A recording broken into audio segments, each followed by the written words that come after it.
안녕하세요. 오늘도 초보자를 위한 블렌더 쉐이더 노드 강좌를 시작하도록 하겠습니다. 블렌더에서 쉐이더 노드는 물체의 색이나 질감을 입히는 매테리얼을 만들거나 편집해주는 기능을 말하는데요. 이 쉐이더 노드를 어떻게 적용하느냐에 따라 우리가 만든 결과물의 분위기가 달라지게 됩니다. 오늘은 이 쉐이더 노드를 활용해서 이런 예시들을 함께 만들어 볼 건데요. 오늘 배울 내용 중에 가장 중요한 것이 바로 범프와 디스플레이스먼트입니다. 먼저 범프는 물체의 거친 표면을 표현해 줄 수 있는 기능입니다. 그래서 얘를 사용해주면 이런 식으로 물체의 표면이 살짝 오돌토돌하게 튀어나온 것처럼 표현해 줄 수 있어요. 이 범프 기능으로 거친 표면의 돌멩이나 운석 등을 표현해 줄 수 있죠. 근데 이 범프는 물체의 표면이 튀어나온 것처럼 표현해 줄 뿐 실제로 표면이 튀어나오게끔 만들어 주진 않습니다. 그래서 이 물체를 확대해 보시면 표면이 실제로는 튀어나오지 않은 것을 보실 수 있어요. 쉽게 말하자면 범프는 물체의 표면이 튀어나온 것처럼 표현해 줄 수 있는 일종의 착시 효과 같은 거라고 보시면 됩니다. 근데 이 범프와 비슷한 기능이 있어요. 그건 바로 디스플레이스먼트입니다. 이건 물체의 표면이 실제로 튀어나오게끔 만들어줄 수 있는 기능이에요. 그래서 얘를 이런 식으로 연결하면 실제로 물체가 튀어나오게끔 만들어줄 수 있어요. 이 디스플레이스먼트 기능은 원래 사이클 엔진에서만 작동이 되었는데요. 최근 블렌더가 4.2 버전으로 업데이트되면서 이제는 디스플레이스먼트 기능을 EV 엔진에서도 사용할 수 있게 되었습니다. 디스플레이스먼트와 범프는 모두 거친 표면을 만드는 데 사용할 수 있지만 디스플레이스먼트는 범프와 달리 실제로 물체의 표면을 튀어나오게 해준다는 점에서 차이가 있습니다. 참고해주세요. 이 두 개의 기능을 활용해서 우리는 이 예제들을 만들어 보겠습니다. 먼저 물체를 만들어 줄게요. Shift A키를 눌러서 메쉬의 UV 스피어를 선택해줍니다. 그리고 오른편의 모디파이어 탭에서 Add Modifier 버튼을 클릭하신 뒤 Generate의 Subdivision Surface를 선택해줍니다. 이후 레벨스 뷰포트 값과 렌더 값을 모두 3으로 설정한 뒤 이 버튼을 클릭해서 Apply를 선택해줍니다. 여기서 Subdivision Surface를 적용한 이유는 우리가 디스플레이스먼트를 통해 물체의 표면을 튀어나오게 해줄 때 잘 작동하게끔 만들어주기 위해서예요. 물체의 표면이 적게 나눠져 있으면 디스플레이스먼트가 잘 작동하지 않거든요. 그래서 이 부분도 참고해주세요. 이제 물체에 입힐 색이나 질감을 의미하는 매테리얼을 만들어줄게요. 물체를 선택한 상태에서 매테리얼 프로퍼티스 탭을 누른 뒤 뉴 버튼을 클릭해서 새로운 매테리얼을 만들어줍니다. 매테리얼을 만들었으면 이 매테리얼을 편집하는 창인 쉐이더 에디터로 가줄게요. 블렌더 창의 맨 끝부분에 마우스를 갖다 대면 십자 모양이 생기죠. 이 상태에서 마우스로 드래그하면 블렌더 화면이 나눠지게 됩니다. 이 부분을 클릭해서 쉐이더 에디터를 선택해주세요. 그러면 이렇게 나오게 됩니다. 이때 여기에 네모난 모양을 우리는 노드라고 하는데요. 이 노드는 우리가 입력해줄 명령어 같은 거예요. 이때 Principal BSDF는 대부분의 기능을 갖추고 있는 노드라고 보시면 됩니다. 이 Principal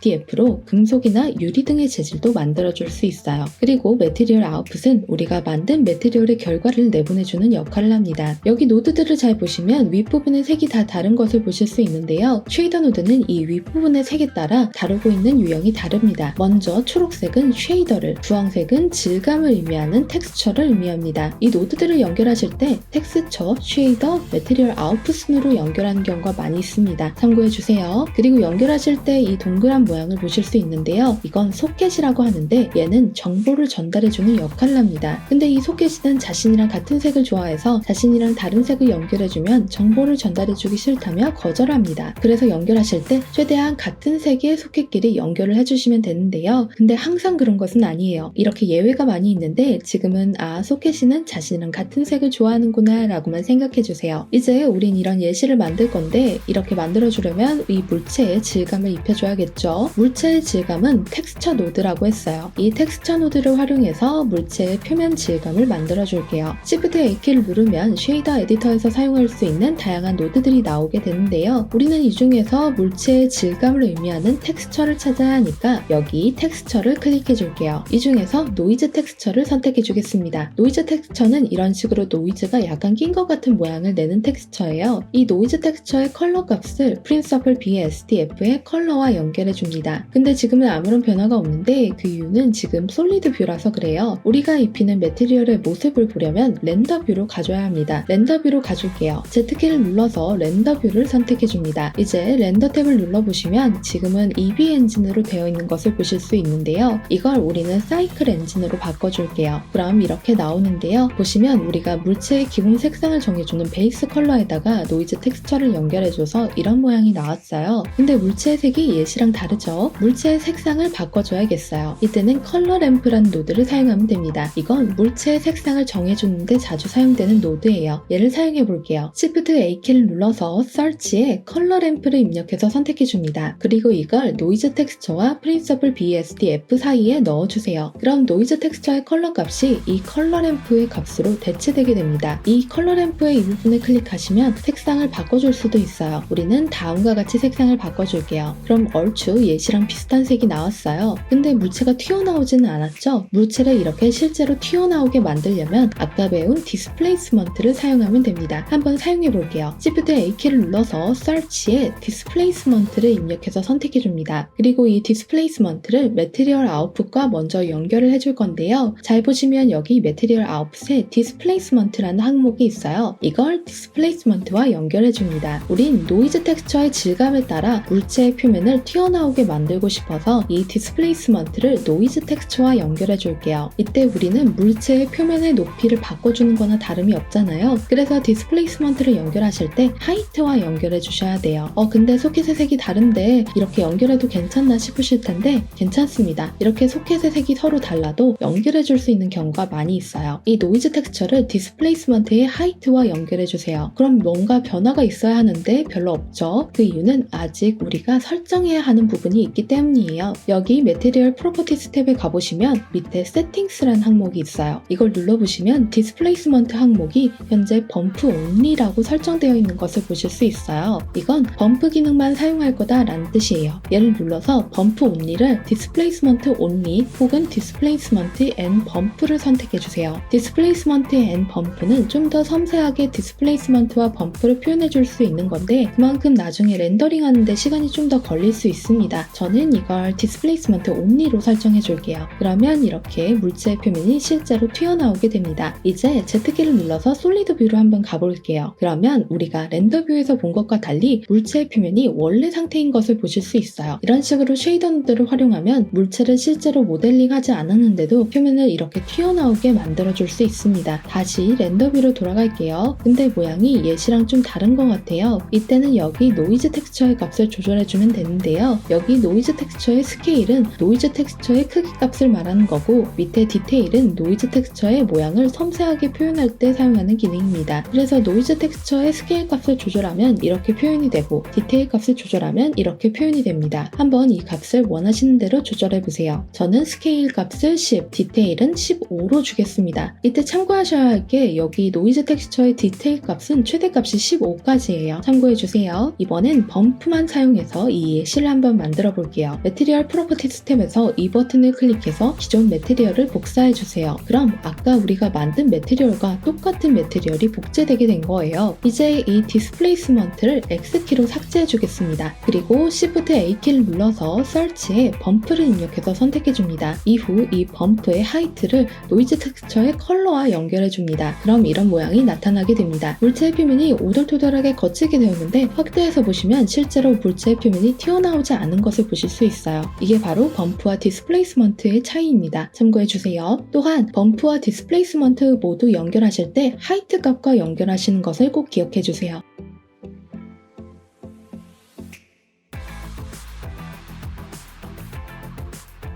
그럼 오늘은 여기까지 설명드릴 거고요. 구독과 알림 설정하시면 다음 정보를 더 빠르게 만나보실 수 있습니다. 그럼 다음 시간에 또 만나요. 항상 감사합니다.